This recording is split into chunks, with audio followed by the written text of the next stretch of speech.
Good afternoon. Thank you so much for joining us. My name is Beth Williams-Brault. I am the founder and director of the Massachusetts Healthy Youth Consortium, or the MAHYC.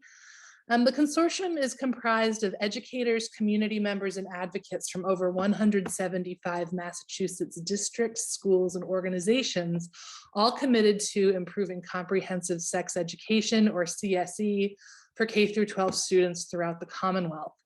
And the goal of the MAHYC is for educators, health professionals, policymakers, and other advocates to work collaboratively towards helping to pass the Healthy Youth Act, which would ensure that comprehensive curricula are taught in public schools that choose to offer sex education. And today we have two very special guests.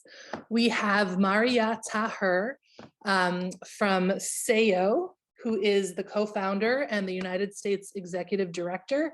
And we also have Catherine Cox, who is the Sahiyo Program Coordinator.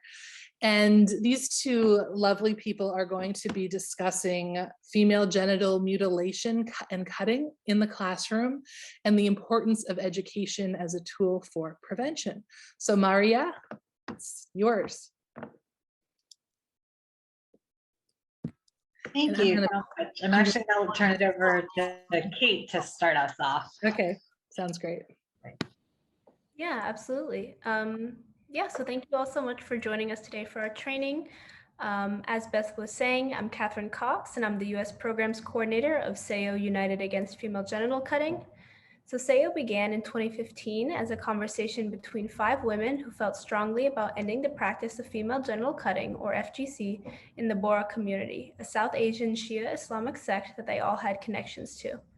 Now, Sahiyo is a transnational collective in India and the United States, and our mission is to empower Asian and other communities to end female genital cutting and create positive social change through dialogue, education, and collaboration based on community involvement.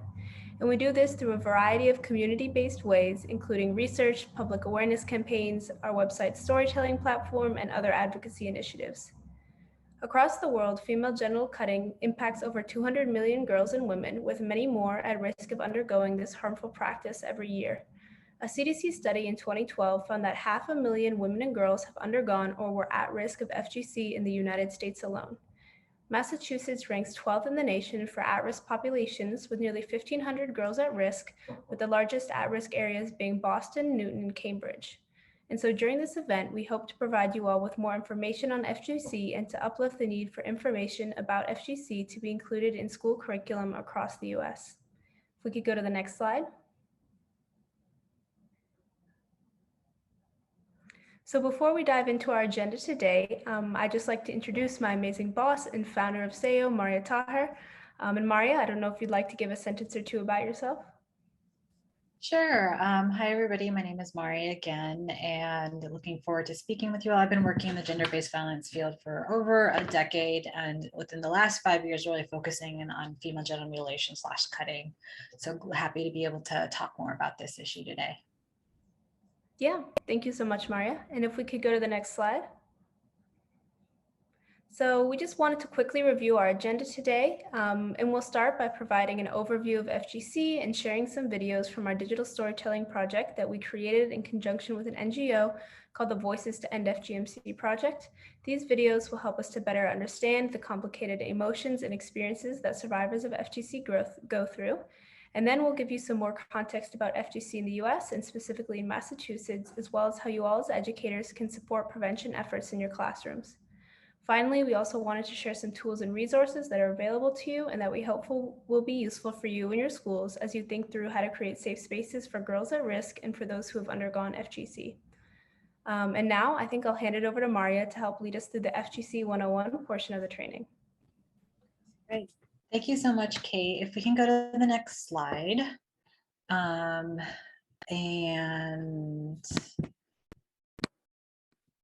Sorry. So for this first section, really, we want to talk more about the what, the where, and when of FGMC and the best practices for working with those who have undergone it or who might be at risk of undergoing it.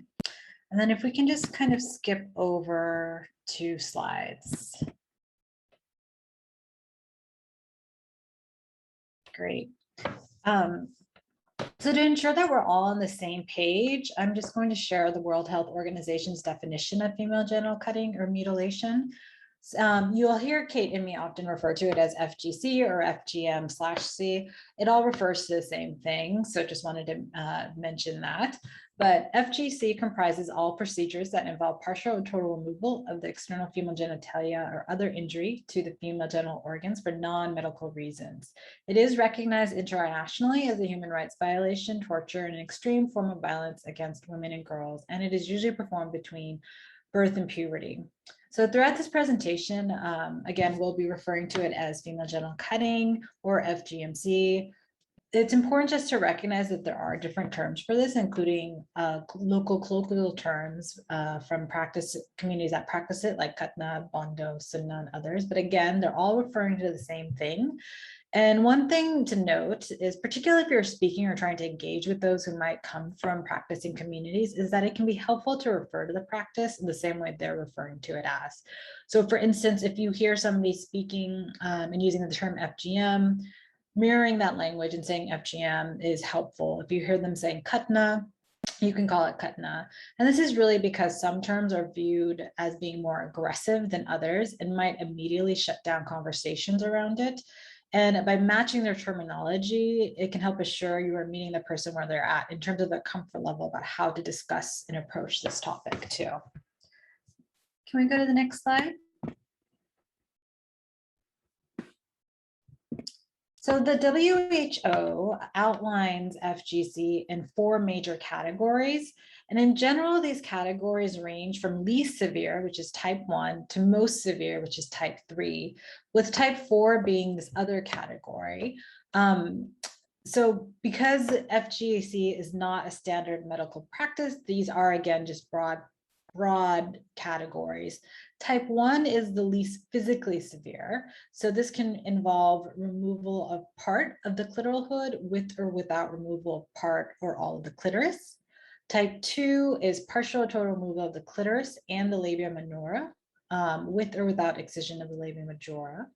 And then type 3, again, is the most physically severe, and this can include removal of all external female genitalia and then narrowing of the vaginal orifice and just creating one hole through which menstruation, sexual intercourse, and urination occurs. And then again, type 4 is that other.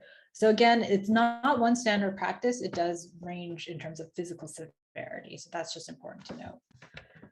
Can we go to the next slide? So to help highlight some of the consequences of female genital cutting, we will also be showing videos from time to time from our Voices to End FGMC digital storytelling project. We're going to watch Aisha's video, in particular because she talks about undergoing type 1 FGC, which she calls least harmful, physically harmful.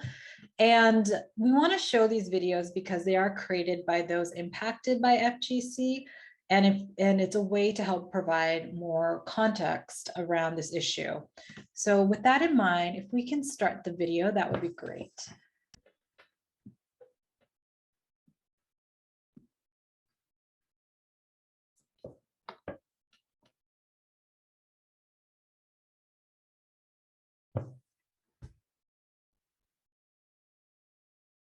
Oh, I don't hear audio, unfortunately.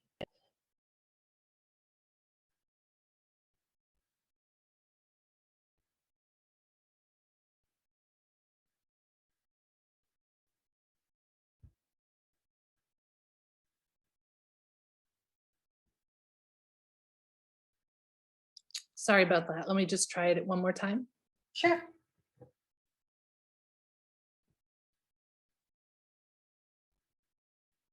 And we should just mention also that these videos are not graphic in nature. That's part of the guidelines around creating these videos as well too, but they're still very informative. And feel free if you have any reflections or reactions to include them in the chat box too as you're watching.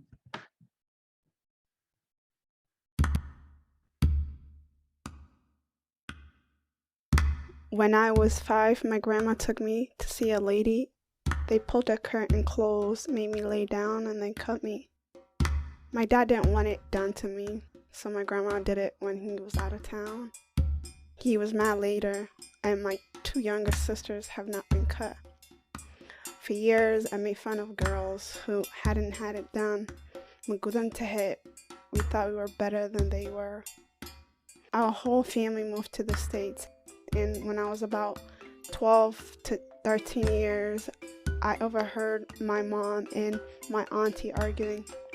My auntie wanted to have her daughter cut, even though she herself had needed to be cut open again to have sex, and then wasn't able to have a vaginal birth.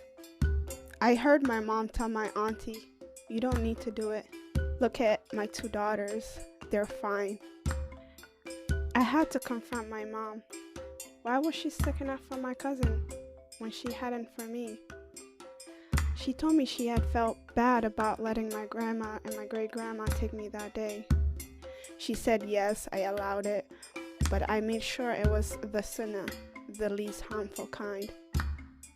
Digging deeper, I learned it's not a religious practice. It's a cultural thing that's passed down. There's nothing in the Quran about it, but aunties and grandmothers do it. If you hadn't had it done, you're considered promiscuous. Men ask you, "Magudan tahai?" If you're not, they get turned off. At least the newer generation is talking more openly about it. I thought it was normal for a long time, but I think differently now.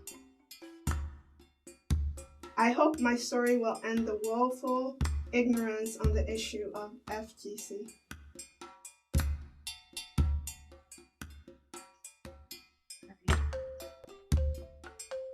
That's the first video. Again, feel free to share any thoughts or reflections if you would like in the chat box, but I think we'll also just move on.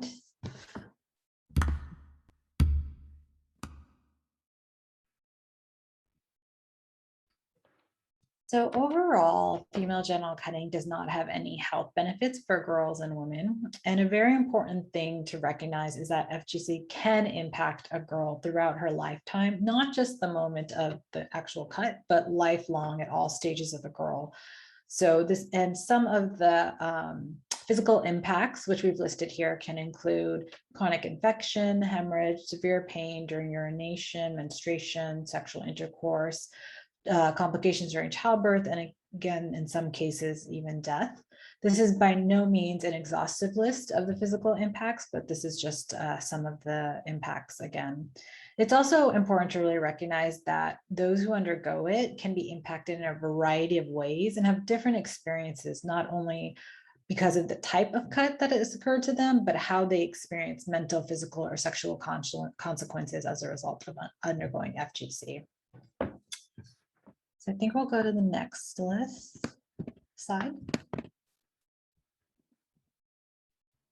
So next we're going to watch another video. This is from Renee to help highlight some of the impacts on health that FGC can also have on women. So if we could play the video.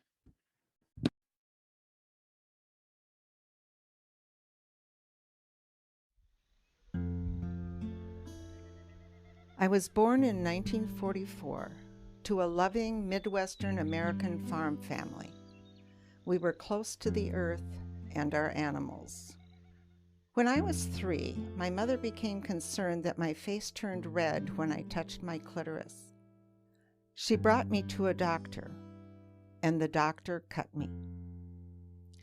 My mother said, "Don't ever talk about this."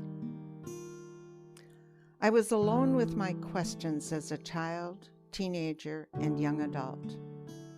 I did not discuss nerve damage discomfort, even with my sisters.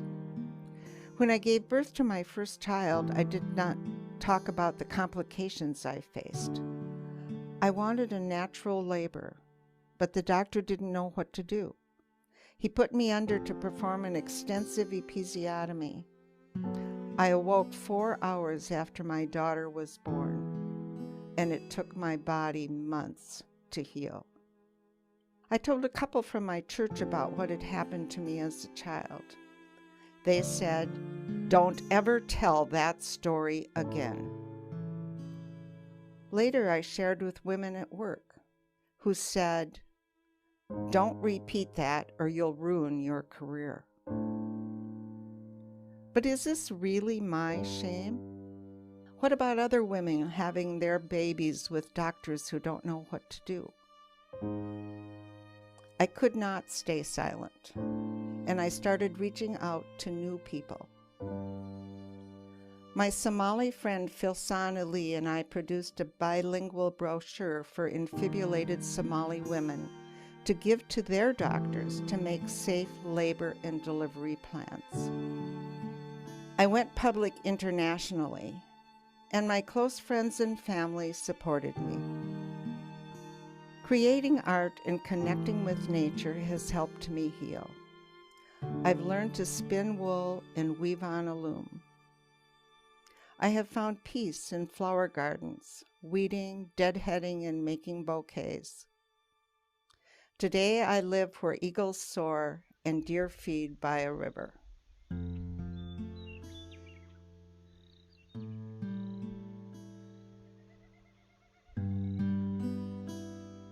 I hope my story will help people be aware that girls have been cut in cultures throughout the world.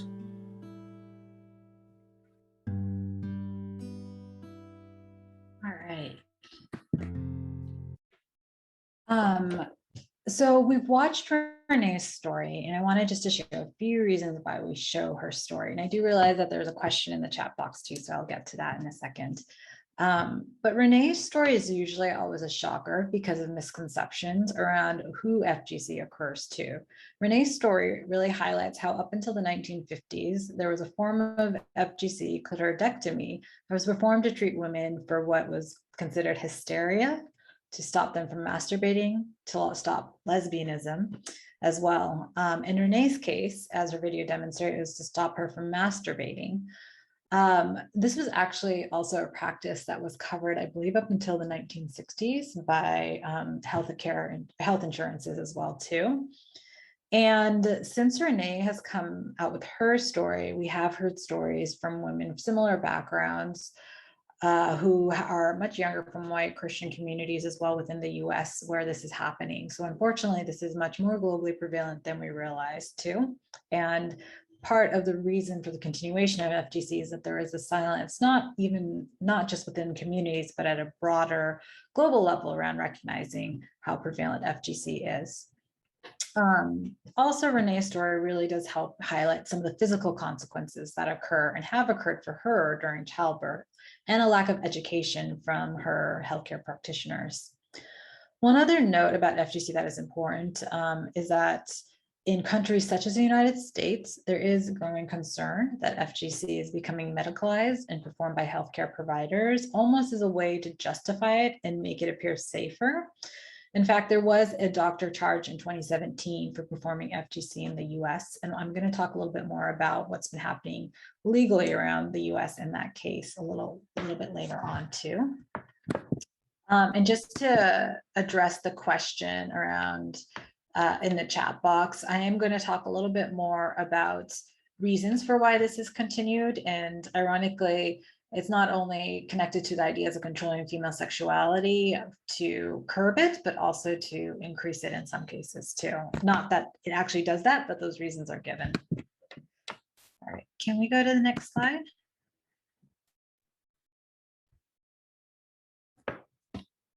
Okay, so FGC can also affect survivors' mental health, and this is an area of research that has really, in the last few years, started to be collected, really in terms of recognizing the long-term mental health consequences of FGC, regardless of what type is performed.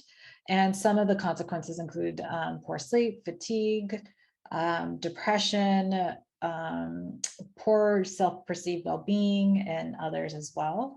And again, I want to just note it's important to recognize that not all survivors are going to experience every single symptom. Trauma does manifest differently in the individual and in relation to the circumstances around how they were cut and their reactions to it. And so one reason we are sharing the different videos is to show you how it has affected these women differently, although there is a thread connecting them all in the fact that they have experienced it. So with that in mind, we're going to show the next video, which really highlights more of the emotional psychological consequences of FGC. We can go to the next slide. And if we can play the video, great.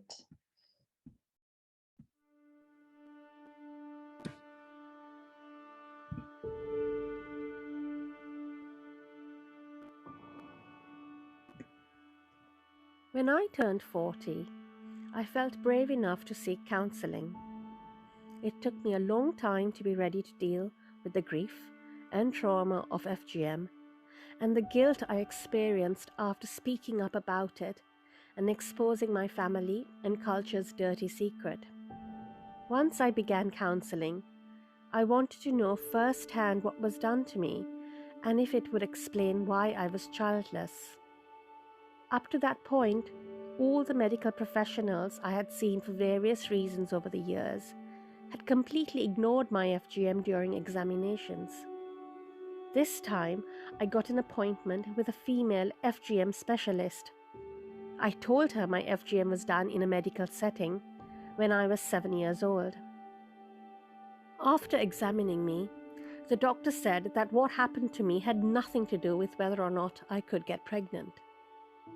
Then she said, women's vaginas and clitorises come in different shapes and forms. Every woman's body is different. I can't see any visible scarring. You could have been born this way with no visible clitoris. Looking back now, I think she meant to be kind and put my mind at ease. But her words that meant to offer comfort only caused more suffering. I had wanted a doctor's validation, an acknowledgement that the FGM was real and not something only in my mind. Instead, her failure to listen to what I had told her about being cut and her focus on the lack of physical evidence just emphasized the pain. I'm lucky I was mutilated in a way that left no scarring, but FGM is about more than bodily harm. After a year of counseling, I've got some closure and perspective, and yet nothing will erase the sense of loss I feel at what was done to me without my consent.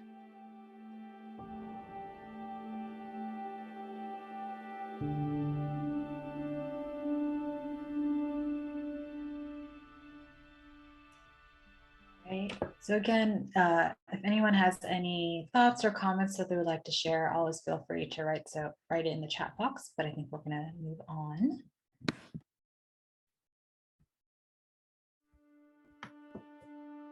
To the next slide. Great. So FGC can also impact one's sexuality. And in 2017, Sahiyo, our organization, conducted a study in which we had 385 women from the Bora community, which again is a South Asian community with diaspora globally, take part. Of the 309 respondents who had undergone FGC, 35 believed that FGC had affected their sexual life, while 32% were just not sure. And there have been other studies with similar results as well. Part of this we do recognize might also just include a general lack of awareness about female anatomy and how things function. But again, there was that oftentimes common theme around we're just not sure how FGMC has affected our sexual life, particularly because this was happening to young girls, children who are not old enough to consent and who are not sexually active at the time. So if we can go, we're actually going to skip the next video just because I'm looking at time and I want to make sure we're able to get over all the content, but if we can go 2 slides. So the next one after this, justifications. So again, you've started to hear some of the justifications in the video, but there are a variety of justifications given for why FGC does continue in communities. FGC is really considered a social norm within communities. This means it has been justified in all sorts of ways so that it can continue generation after generation. For instance, in some cases, there is a high prevalence of understanding that it's connected to controlling sexuality, controlling sexual desire, and preventing promiscuous behavior, or this idea that women must be pure in a sense, or that is considered providing more religious piety for women too. On the flip side, we actually have heard reasons of that it increases sexuality in some cases, particularly the least severe forms. And it's interesting to hear those types of challenges by, in a way, almost to justify some forms as being okay, in recognition that reducing sexuality is not as taboo to talk about, but if you can show that it connects to increasing sexuality, perhaps it could be. It's also connected to the idea of marriageability, that it makes a woman particularly more eligible for marriage in some communities. And of course, you also get reasons of tradition and culture, religion. Ironically, even though there are no proven health benefits, some communities do relate it to health and aesthetics around why it's done. Ideas that it might promote cleanliness as well too. So one important note is that FGC again is performed for a variety of reasons, but that main or central reason, and there can be multiple reasons given in a single community, but those can shift over time in a community. So for instance, for many years within the Bora community, one of the central ideas of why FGC was performed was the idea that women were not supposed to be sexual. However, now many religious authorities from within this community tend to promote the idea that FGC is a religious requirement over the idea that women are not supposed to be sexual.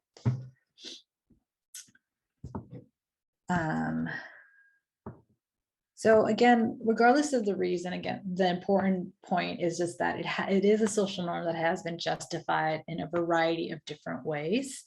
And all communities, again, have social norms, and some are harmful, some are not. We're living through a period of time with COVID where it become a social norm in many communities to wear a mask. That's an example of a social norm too. So again, there are harmful social norms, and then there are non-harmful social norms. FGMC is a harmful social norm. So if we could just go to the next slide. I think that we are going to watch this video, and then we'll go talk a little bit more about US context specifically. So if we can play this video, that'd be great.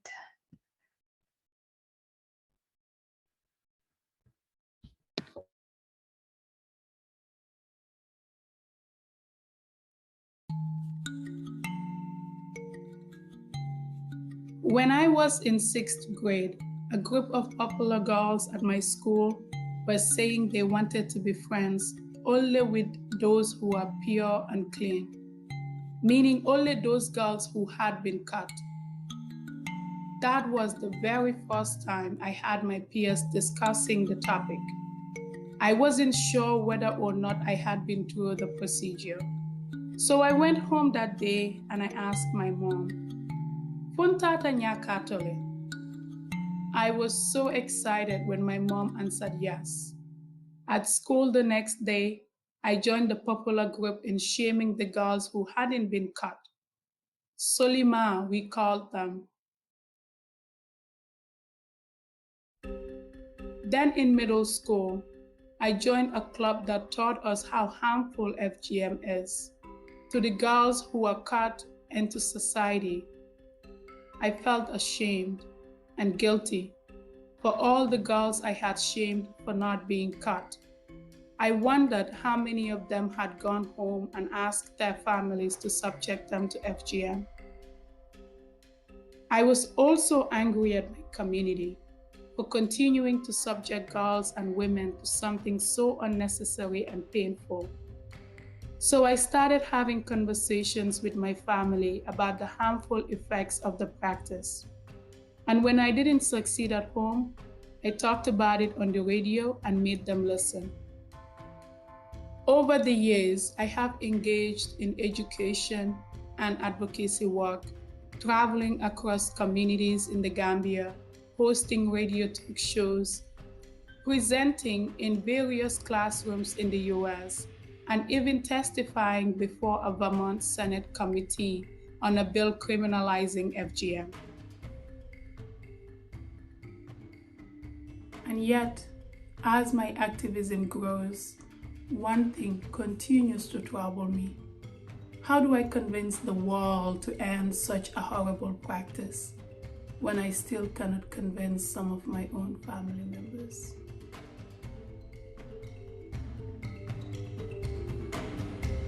All right.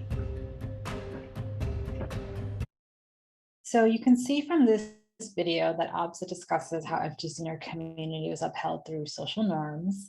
And in her video, she also stresses the importance of how education changed her opinion about FGC and how it empowered her to make a change in her own community. And with that, we're going to move on to the next section, which is talk a little bit more about the US context, particularly since Absa talked about testifying at a Senate committee in Virginia on this issue. So I want to give a little bit of a brief background on the legal and historical context of FGC in the US and in particular in Massachusetts as well too. So we can go to the next slide.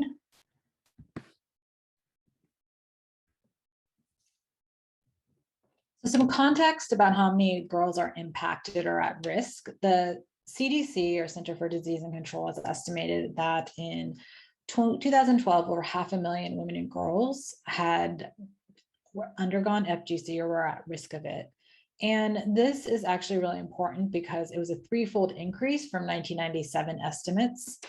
And however, I am sharing this number with a caution that is most likely an underrepresentation because the study itself takes extrapolations from countries that have nationally represented data collected by the UN. That is mostly from countries within Africa and the Middle East, about 30 countries. And then it's applied immigration patterns to the United States to determine that number of women and girls impacted. Unfortunately, today, we do know that FGC have been reported in at least 92 countries globally, and it is inherent to the US. And you have seen videos of some women who are actually not part of that 500,000 statistic during this training as well too. So likely the number of women and girls impacted in the US is much higher than reported. And the CDC is aware of these limitations and has actually been doing pilot testing to try to get more accurate numbers within the last couple of years too. So if we can go to the next slide. So in the US, it's been a very interesting time in the last 7 or so years when it comes to legislation and in connection to FGMC. In 1996, the United States passed a federal law making FGMC illegal in this country. This law was then amended in 2013 to include a travel provision, basically to close a loophole so that girls outside of the country girls could not be taken outside of the country to have FGMC done. However, and this is why it's been interesting in the last few years, the first prosecution or federal prosecution did not occur until 2017 in a case against a female doctor, which I mentioned earlier. And this US doctor was charged with performing FGC on 7-year-old girls from Michigan, Illinois, and Minnesota in a clinic in Detroit. And this was a very groundbreaking case, not only because it was the first time anyone has been charged under this federal law, but also because the community where FGC was occurring was the Bora community, the community that we've been talking about. And it broke a lot of stereotypes in terms of it happening to someone girls that were born in the US, the cultural context coming from South Asian backgrounds too, and educated community members as well. In November 2018, a US district court decision, a judge actually struck down the federal law on technical grounds, finding that Congress did not have the authority to pass the 1996 law against FGMC. So basically, it said this because that law was passed in connection to a commerce clause, and the district judge basically said that FGMC had no connection to commerce, and instead, as a form of violence, like other forms like domestic violence, sexual assault, it needed to be regulated at the state level. And after that happened, actually, the Department of Justice originally appealed the decision, then they withdrew it.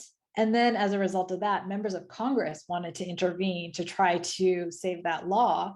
And they made a motion to ask the courts for an appeal for the case. They were denied. But because of all of that, and because of what the district judge said, a fury of states started passing laws. At that time, before that happened, I believe there were about 19 states in the US that had state laws around FGMC. Now there are 40 states that have laws around FGMC. Massachusetts was the 39th state to pass a law in August 2020. Even though there had been work for 7 years to try to pass this law, but it was only in August 2020 that it was actually passed. And also at the federal level, to fix what happened around the original FGMC law, in 2020, Congress introduced a new piece of legislation, the Strengthening the Opposition to Female Genital Mutilation Act of 2020, or the Stop FGM Act of 2020. This had wide-scale bipartisan support, and it did pass and was signed into law in January 2021. And this Stop FGM Act reinforces that FGMC is a criminal act. It actually strengthens the opposition to FGC by stating that religion or cultural beliefs may not be used in defense of the practice. And additionally, and very importantly, it actually has government agencies such as the Department of Education and Justice. They are now required to report to Congress on the estimated number of women and girls who have undergone FGC or at risk, and on their efforts to prevent the practice. As a result of that, there has been some federal funding in the last couple of years as well to help with prevention and support domestically around this issue. And another thing just to note about what's been happening at the federal landscape is that in January 2021 as well, another case came about at the federal level where a woman in Texas was charged with bringing a girl out of the country to have FGMC done. So we will see what will be happening with that case as it unfolds as well. And I think we're going to go to the next slide, but I do see there's a question in the chat box around criminalization of the practice and driving it underground. That has been something that has come up in the past too, but I think one thing to recognize is that FGMC is already underground. It's not going to make it more underground. It is already a secretive practice where communities do not, that medical professional that performed it and was charged, she was not doing it up above the ground. She was very much doing it in a secretive nature too. And FGMC is always performed in that way. So it's not going to be something that will drive it more underground. What people have done to try to make it safer in other countries where it is not illegal is to medicalize it. And this idea that if we have it in a medical setting, it's safer. And that's not true either, again. But it's a good question. It's something that's come up, but I think oftentimes it's to recognize that this is already an underground issue. All right, can we go to the next slide? Unfortunately, interest of time, we're going to skip that video and just go to the next slide after that. I did mention that there are 40 states that have a law. Massachusetts became the 39th state, and we have a very holistic law. Not all laws at the state level are actually equal, meaning that some laws only have a criminal element, other laws are more holistic. Massachusetts, we worked very hard to ensure that the law was a holistic law. That means that not only does it have a criminal element, but it also does include civil remedies for survivors. And it does have components of community education and outreach around this. This law, again, it passed in August 2020. So now I've been in some conversations with the Department of Health as well. The next piece is how to move forward with the community education and outreach components now that it is part of the law. But there are only about 6 or 7 states in the US that have that comprehensive of a law. So there's still a lot of work to be done at the state level. And Michigan, where the federal case happened, they quickly passed a very comprehensive law after that case came about. And so they have, for the last few years, been doing a lot of education and around, for instance, educating child protective officers who are coming into contact with these girls, how to train other frontline professionals too. But relatively, it is a new, it's very new across the US around training. And so we're seeing a very much like a high demand for this type of training and education awareness as we're recognizing that this is more prevalent and it does affect and impact girls in the US. So with that, I'm actually going to turn it over. Next slide. A couple more things just to note.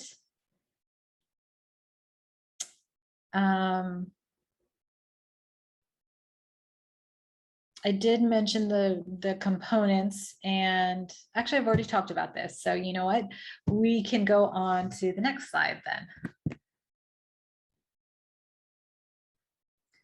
So just a couple of things I want to mention again that we briefly talked about throughout my presentation was that there are misconceptions around FGMC that is really important to educate folks on and the broader community around, is that FGMC is much more globally prevalent than we recognize. There's a common misconception that it only happens within Africa or if it happens in other communities, and unfortunately that is not true. It is a very globally prevalent issue. And it is often associated incorrectly with only occurring within Muslim communities. And again, this is something that happens in 92 countries of girls and women from many different backgrounds. Some of the videos you watched, their religious backgrounds were all a variety of different religious backgrounds too. So just to re-highlight some of those misconceptions and correct them. And I think with that, I'm actually going to turn it over to Kate to go over the next section. Yeah, thank you so much, Maria. So if we can go to the next slide. So now we kind of wanted to move on to how you all can use education as a tool for prevention in your classrooms, as well as a tool to help support survivors. If we can go to the next slide. So before we get into this section, we just wanted to start with a short video from Angela Peabody, who is the founder of the Global Women Peace Foundation in Virginia, to hear a bit about her work to implement laws around FGC in Virginia, particularly focusing on education and FGC in the classroom and how they were able to use policy to get these implemented. And for a little bit more context before we watch this video, this clip and a few others we'll show in the next section are excerpts from a webinar that Sahiyo hosted in 2020 on how to teach about the harms of FGC in the classroom. So if we can go ahead and watch the video.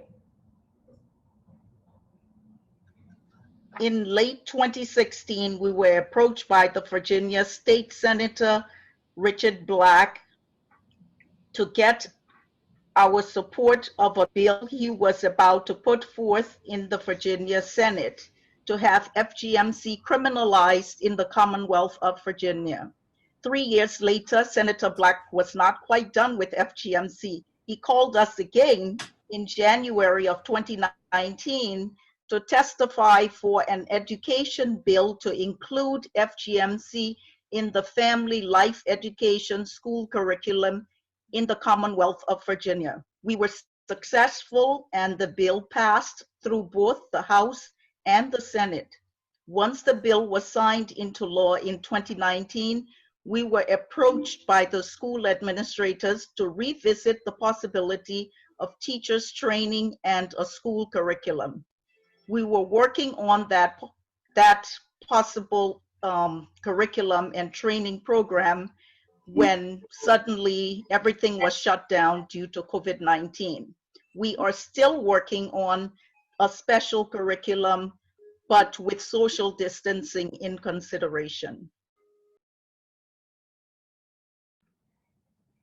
Yeah, great. So we just wanted to have you all listen to this video to understand a little bit more about how policy is being used across the US to implement laws that require schools to provide information on FGC, so that you could understand a little bit more about the process that occurred in Virginia to have such laws passed. And Virginia today is still one of the only states that has a specific law that requires FGC to be taught in the schools. And we also felt that this video helped to highlight some of the necessary steps, such as teacher trainings and developing a school curriculum that can help you and your school community begin the journey of implementing effective programming on FGC. Also, as Angela mentioned, COVID-19 has changed a lot about how schools operate. However, we know that COVID-19 has also made more girls and women vulnerable to FGC, increasing the need to find creative ways to implement these programs. So if we can go to the next slide. In late 20... Perfect. So as you all heard from Angela speak about the importance of education in the work to end FGC, we wanted to uplift a couple of the key reasons why there is a need to do so. So FGC is often rooted in secrecy and isolation, and girls who may be at risk are often sworn to secrecy and are taught never to speak of what they experienced. However, there's a growing global movement, including in the United States, where we are seeing women and girls who have undergone FGC speak out against this practice and who have vowed not to have their daughters cut. When women break their silence and disclose their experiences, the secrecy around FGC and the misunderstanding and myths can be dispelled. The result of more open discussions and awareness of FGC around the US has been a slow change in attitudes in affected communities, and schools can participate in breaking the taboo against speaking out by creating safe spaces to spread awareness about the legal and health impacts of putting a girl through FGC. By working with and alongside communities, schools can also help to create widespread change and keep girls safe. Finally, as was mentioned before, education can be used as a tool to correct some of the misconceptions surrounding FGC and to help raise the next generation with a better awareness of the realities of FGC. If we can go to the next slide. So I think for the sake of time, we might want to skip to the next slide if that's possible. Perfect. So next up, we wanted to show a short video from Gabriela Uro about the non-negotiables when teaching about FGC in your classroom. Gabriela Uro is a director for English Language Learner Policy and Research for the Council of Great City Schools, and she also co-authored the Great City Schools Guide on FGMC in the Classroom, which is a resource that we'll be sharing with you all later. So if we can please watch the video. Really important that as we want to amplify the efforts of prevention, we need to empower educators to really understand what these practices are and really lock arms to prevent this practice. And so during the development of the resource for US schools, we understood the importance of this broader context to bring into the prevention efforts. At the same time, as we talked with Angela and the other people that were involved in this document, we realized that educators and administrators in our US schools needed education and guidance on how to prevent FGM and how to provide support to girls and young women who may be at risk or may be survivors of such practices. And this is what we set out to do. So the goal for our work was the physical and emotional well-being of young girls and women in our schools. As we explored what this resource would look like, certain non-negotiables emerged as clear guides to our work. Number one, it was clear that we had to include important content. And as has been discussed during this webinar today, it was clear that we had to have facts about FGM to dispel the myths, facts about the US law with regard to FGM. And then we also had to provide curated and relevant information for educators and staff in schools, from nurses to teachers to counselors and school administrators, so they knew what to do to prevent FGM, as well as how to support young girls and women who they might encounter who were survivors of such practices or are at risk. The second and very important non-negotiable is the cultural responsiveness and proficiency were important non-negotiables, both in terms of content as well as the tone that would be used in this resource document. And why is this? Well, we had to make sure that our message was conveyed, it's important information, and it was conveyed in a way that was sensitive and respectful of the cultures, while at the same time condemning a practice that is not healthy for our girls and young women. Thank you all so much. If we can go to the next slide. Really important. So as Gabriela describes in her clip about what the Council of Great City Schools had to think about in creating their resource, they listed some important things that we all need to take into consideration when thinking about how to address the topic of FGC in our classrooms and in our school among staffs and students. So some of the non-negotiables for content can include a thorough explanation on the background of FGC, cultural proficiency surrounding FGC, taking the time to determine steps in setting up school-wide or district-wide protocols and rapid response protocols outside of the classroom, including information on law enforcement and FGC in the US, and included differentiated information for various school personnel and stakeholders. Additionally, tone is really important when you're having these conversations and making sure that you're having them in the best interests of the students, that you are adaptable for local customization and implementation, and that you're culturally responsive. Furthermore, as teachers, protecting students and ensuring girls' psychological and emotional well-being should be your priority while addressing this issue. Laws such as HIPAA and FARPA provide guidance on what information can be shared, but beyond these legal requirements, using discretion to avoid sharing sensitive information is necessary, and being mindful of how your every interaction may affect a girl's emotional well-being. If we can go to the next slide. So as is reflected in the Council of Great City Schools Guide, district and school representatives should consider a few key questions as they begin to implement FGC protocols. So the first set of questions that we all should be reviewing are assessing the risk and capacity of your school organization. Some questions include, what is the size of your schools or district's at-risk population? Do any staff members have specialized knowledge, such as nurses, counselors, or personal connections to communities that practice it around FGC? And the second thing that you want to begin to ask questions about is how to build response capability, including who will be the team or person responsible for initiating prevention protocols, what should all staff members know about FGC prevention, how do you spread the knowledge, and what are your schools or districts reporting protocols according to state law. And overall, schools reflect communities at large and must operate in culturally proficient ways to prevent and engage all stakeholders. If we can go to the next slide. However, educators aren't the only ones who need to be involved. Involving the entire school community on this issue is also necessary. Administrators, nurses, counselors, and others can also play a role in prevention and support. And nurses and other healthcare providers should be well versed in the classifications of FGC, the health effects of FGC, as well as indicators that girls are at risk or a survivor of FGC. And administrators should also understand that effective FGC prevention requires extreme sensitivity to a student's privacy and cultural background. Schools must also recognize that a girl may fear that her parents could be arrested or deported. And to protect the physical, psychological, and emotional well-being of girls at risk, staff members must incorporate considerations of student privacy, mental health, and cultural norms into these conversations. If we can go to the next slide. So furthermore, FGC prevention requires widespread efforts at multiple levels of school management and throughout the district community. Centuries-old cultural practices will not change overnight, and we know that change is a learned behavior and that community organizations can be well equipped to convey the messages to communities at risk of practicing FGC. And community organizations are also more likely to have the cultural and linguistic sensitivity to work with at-risk communities and may have better knowledge and context on the FGC practice than the school staff members. Community organizations can help educate school staff about the cultural, economic, and emotional needs of the community, and they can also serve as bridges between the schools and the communities they serve. Community engagement strategies can include engaging in parent-teacher associations and speaking to them at their meetings, speaking to women's groups at churches, mosques, and community centers, or engaging interfaith leaders. This can help you and your school community build deliberate protocol, become more culturally responsive and informed, and build the necessary capacity. So if we can go to the next slide.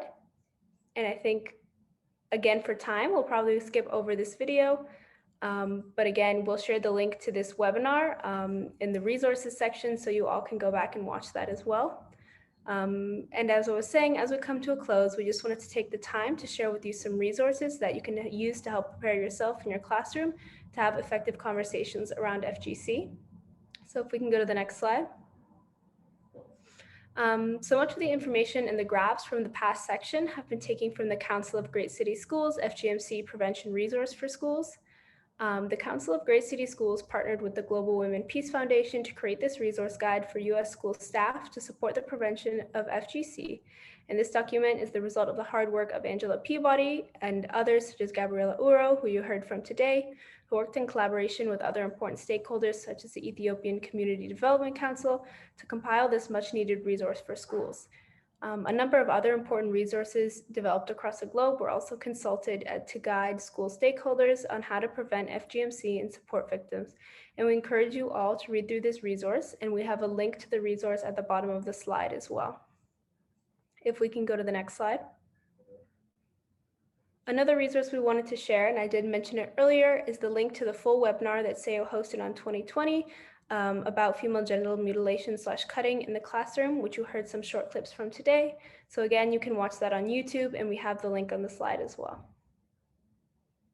If we can go to the next slide. Furthermore, we also wanted to share a very special Sahiyo initiative, an AI-driven app called Mumkin, with the tagline "Making Difficult Conversations Possible."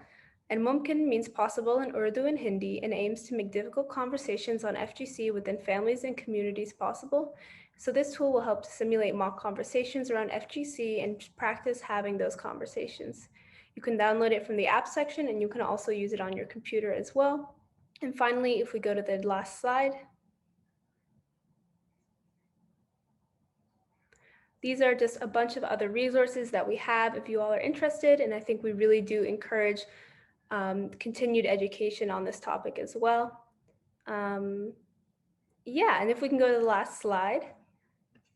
I think that is the end of our presentation today. And here's the contact information for Sahiyo, as well as for myself and Maria.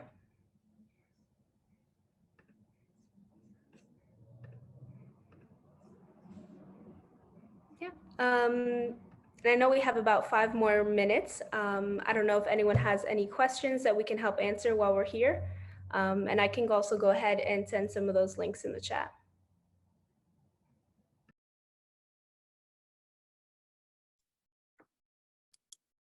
Catherine, thank you so much. And Maria, thank you so much for such a comprehensive history and rundown of FGMC throughout the world, the statistics, the prevalence, legislation, what we can do in the classroom to help prevent this horrific practice.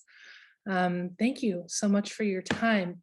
I did want to mention that part of what we do at the consortium is to advocate for the Healthy Youth Act to be passed. So for folks to click on, I'm going to drop a link in the chat real quick. This is an action alert that you can fill out really quickly for those who are joining us now live. And then also for you folks to share with your community at Sahiyo. This is a really quick way to just email your representative very quickly and say, you know, we just saw this fantastic workshop or interactive workshop about FGMC, and we really want to make sure that this is being taught in public schools and comprehensive sex education classes, you know, K through 12, so we can prevent this from happening, especially in these areas that you're talking about in Massachusetts, like Newton and Cambridge and Boston.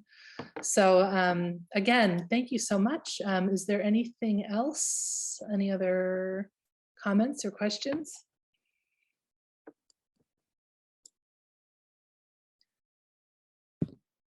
From our end, just thank you again. We wanted to make sure we had enough time to cover everything, so we didn't play all the videos, but feel free to, since we will send you the PowerPoint, watch those videos in more detail, and feel free to reach out to us if you have any questions as well. Wonderful. Thank you so much. Have a great afternoon. Bye, everyone. Bye. Thank you all so much.